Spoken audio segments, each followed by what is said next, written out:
Is your PS5 screwing up your TV? The PS5 is getting its first discount ever, so you better act fast. We just got a huge update on Final Fantasy 16 and it looks awesome. How's it going, everyone? Welcome to PSReady. Hope you had a great weekend. This is the early week news update. This weekend was the Resident Evil 4 weekend of my dreams, but unfortunately I didn't really have a ton of time to play it. I just had like so much going on this weekend that I really only got into the first level, but from what I've played, I did the village all the way up to the lake. This is exactly how I remember Resident Evil 4 looking and playing when I was a kid, and now if I go back and look at old footage, this game finally looks like it's showing its age to me. And this is a game that I played probably like 30 or 40 times. So in my opinion, from what I've played so far, Resident Evil 4 Remake is the definitive version of this game. But part of the reason I wasn't able to play it this weekend was I went and saw John Wick Chapter 4, and honestly, this might be in my top 5 movies ever, which I know is like crazy praise, and it might be something I say a lot, but I absolutely love this movie. And there's one sequence in it that is extremely video game inspired. Now for me, I thought the scene was inspired by Hotline Miami, which if you've never played it, both of them are on PlayStation. You should definitely check them out. They're like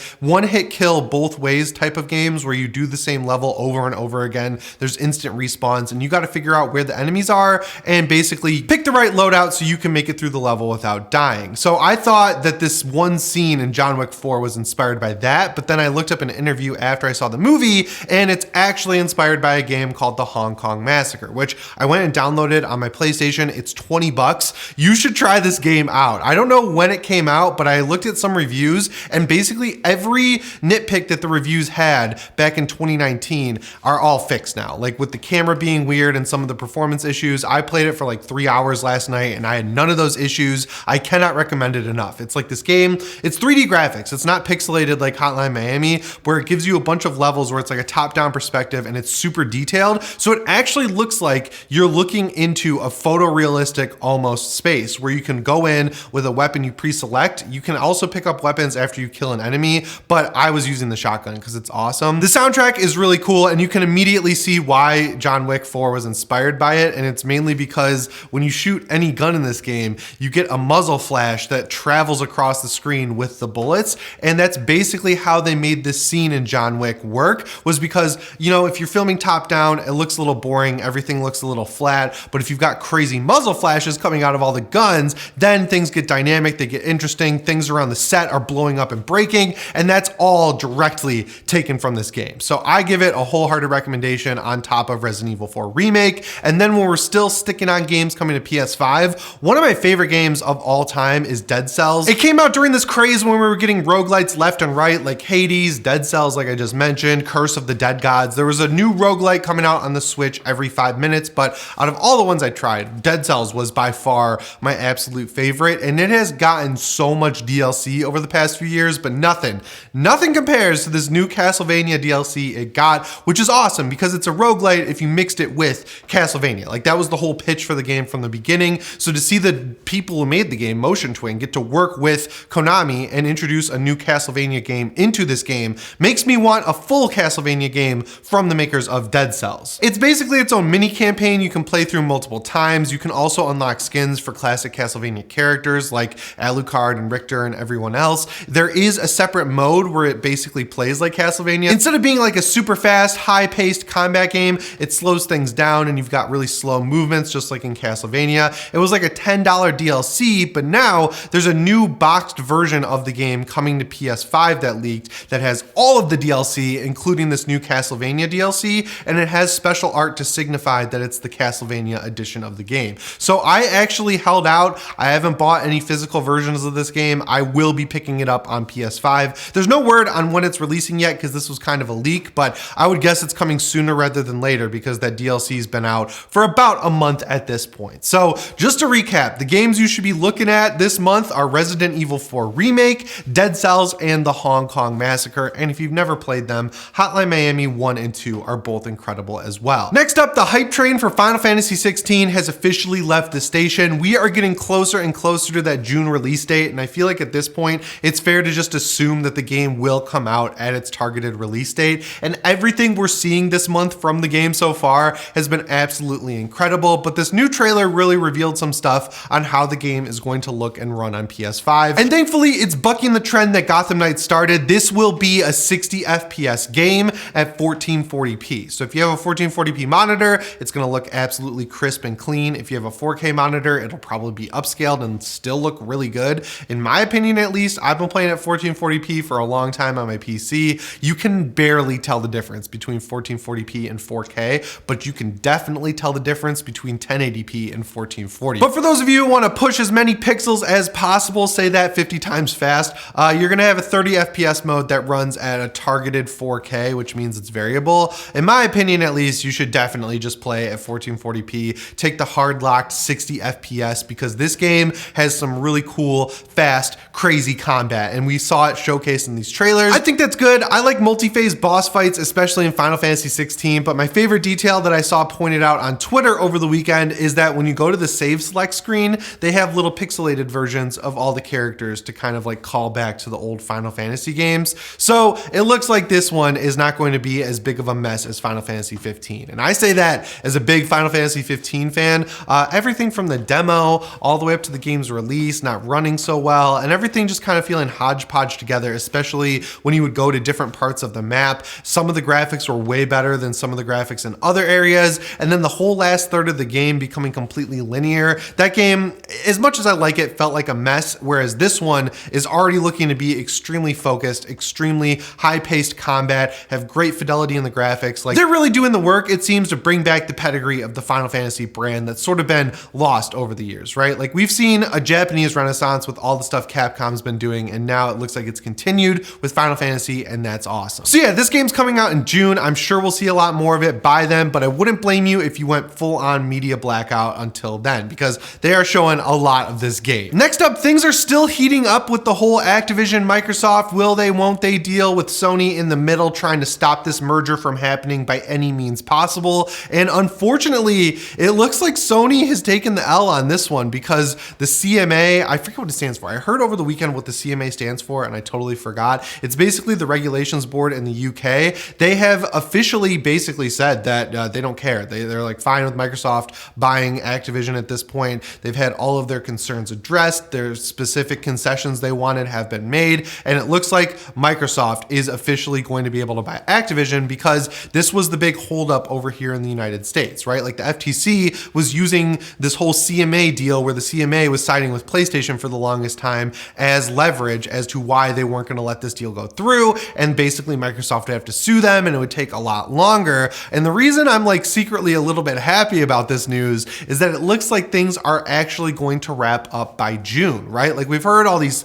analysts coming out and saying, oh, this could keep going for years and years and years, which they would obviously love, because this has been a field day for analysts being like, oh, we can affect the stock prices of Microsoft and Sony by saying which way we think this is going to go. Because you see these news stories coming out all the time, and it's like 50 times in a day, you'll see different people saying whether or not it's going to go through, and they make pretty weirdly convincing cases on both sides of the aisle. I'm just glad that this looks like it's finally wrapping up. But this does really kind of stink for PlayStation fans who enjoy getting exclusive content on Call of Duty. Like, I remember when Modern Warfare 2 came out, people were kind of bummed on every other platform that they couldn't get that sweet Ronin skin that calls back to Ghost of Tsushima for Modern Warfare 2. I understand that sentiment, but there's like literally no way Microsoft can stop releasing Call of Duty on the PlayStation for at least the foreseeable future. Like, what they've said is after 10 years, Sony should be able to come up with some sort of competitor to Call of Duty. And honestly,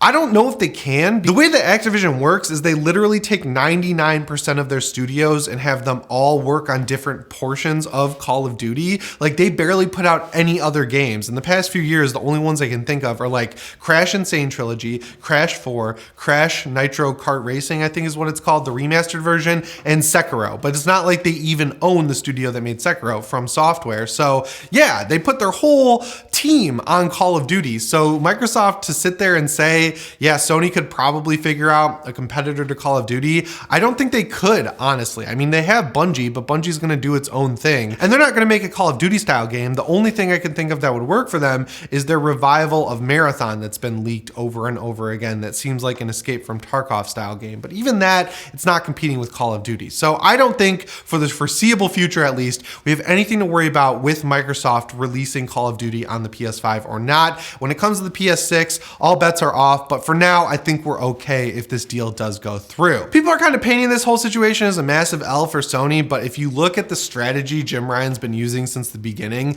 the whole idea was like not to actually stop this deal in its tracks. The idea was to make Microsoft spend a lot of time, resources, energy, and money on making this deal go through. So Sony was just throwing down roadblocks, throwing down banana peels, throwing red shells behind them at any opportunity they had, because for them, the longer this deal takes to actually go through, the more money Microsoft has to spend on it, the more resources they have to spend on it, the less they're concentrated on marketing their Xbox games, putting out Xbox games, talking about Xbox as an actual brand, and it clearly has hurt Microsoft in some way in the pocketbooks, especially when it comes to Game Pass, because they just took away the $1 to start Game Pass or $1 trial system that they've had for years. And you can see that as a direct result of how long this deal has been taking to go through, right? Like that's a ton of money they spent on just lawyers alone trying to make sure that everything works out how they want it to. I mentioned how great Resident Evil 4 was earlier in the video, but there is an issue with this game specifically on PS5, because I guess it wouldn't be a survival horror game coming out in 2023 if it didn't have graphical issues on the PS5. But whereas Dead Space just had some weird stuff that they had to fix over the weekend,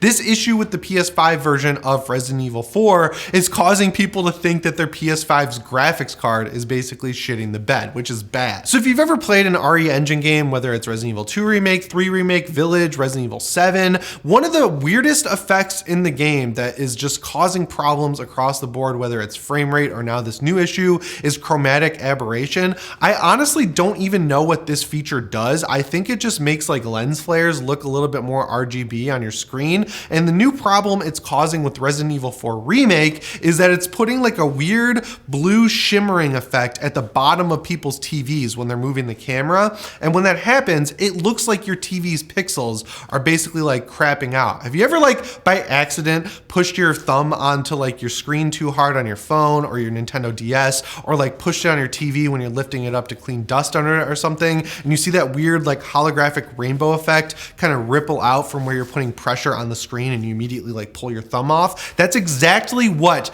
this looks like, this weird graphical issue. So I just want to let you guys know that this is not anything wrong with your PlayStation 5. It's just an effect that's turned on in the game that is not behaving properly. And the weird thing is, this was pointed out in the chainsaw demo by like quite a few people, and it was just never fixed. And the same thing goes for the new hair strand technology that they're using in this game, where each individual strand of hair is rendered versus different like mats of hair that are layered on top of each other. There was an issue in the demo on PS5 where it wasn't reacting to light properly, and people were like, I need this feature turned off, because it looked like Leon had a weird halo effect around his head. And then the real game comes out, the final release, and that feature is still not fixed. So I think we'll probably get a pretty meaty patch for Resident Evil 4 Remake that has all of the complaints and technical problems addressed that were in the demo at least. And I'm hoping that chromatic aberration, this weird effect, this halo effect around the bottom of the screen, is also fixed. Thankfully, the Resident Evil team has said that they're aware of the issue, and they basically have a weird little guide on how to get rid of it. I don't think it's that bad where you should really screw with the settings of your game. Just wait for the patch if it's really bothering you that much. And if it's not bothering you, you can play with the peace of mind that your TV, your PS5, and the Resident Evil 4 Remake game are absolutely a-okay. They just have a weird graphical glitch. And the last story I have for you guys today is just basically everyone who hasn't gotten a PS5 yet being rewarded for waiting as long as possible, because Sony, it looks like they have a little bit too much stock on their hands, which has not been a problem for them this entire generation. And how they're remedying this problem is by discounting the God of War Ragnarok bundle by basically the price of the game. You can go get a bundle right now that has a PS5, a disc edition, so the $500 model, and that also obviously comes with a DualSense controller and a copy of God of War Ragnarok. Unfortunately, it's a digital copy of the game, despite the fact that you're getting the disc edition in this bundle, and you can get that for just $509 right now, which like, that's a pretty damn good deal, especially considering that if you look at the past couple of years of games, God of War Ragnarok is probably, you know, arguably the second best game that's come out over the past few years. Elden Ring, I think, would take most people's number one, but in my opinion, at least, God of War Ragnarok is as close to a perfect sequel